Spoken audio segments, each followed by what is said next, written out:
Title: The Last Broadcast. It had been days since the radio stopped broadcasting. Emily sat alone in her small apartment, the hum of the broken television the only sound breaking the eerie silence. The world outside was a ghost town, the streets abandoned, the windows dark. The outbreak had come fast. One moment, there were rumors. The next, chaos. The dead walked now. She had learned early that the zombies weren't like the ones from the movies. They weren't slow or stupid. They were hungry, relentless, and terrifyingly clever. Emily had barricaded herself in, using everything she could to block the windows and doors. It was the only thing that had kept her alive so far. But the hunger inside her was growing, not for flesh, no, for something far worse.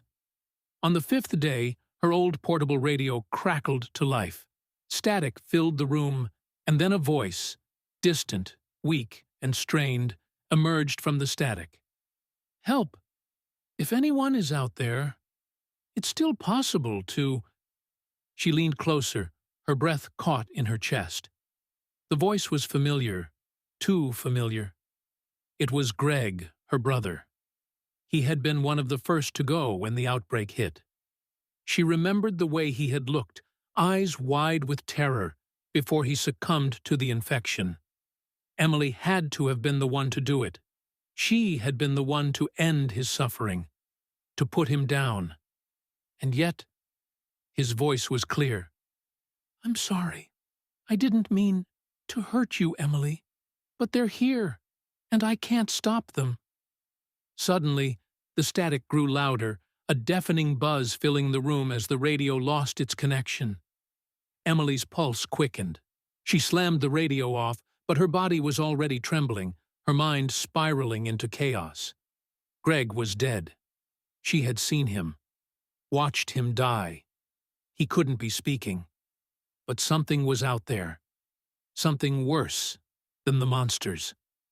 As night fell, Emily heard it, a low, guttural moan from the hallway. Her heart raced. She grabbed the closest object, her kitchen knife, and crept toward the door. The sound grew louder. It wasn't just one thing anymore.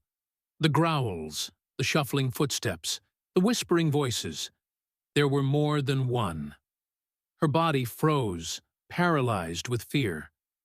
Then, in the dim light of the hallway, she saw them. A group of zombies, their eyes blank and glazed, stumbling through the building. But what made her blood run cold wasn't their appearance. It was the voice she heard next. Emily. Greg. It was Greg. The dead weren't just mindless anymore. They were learning. They were mimicking. And they were calling for her.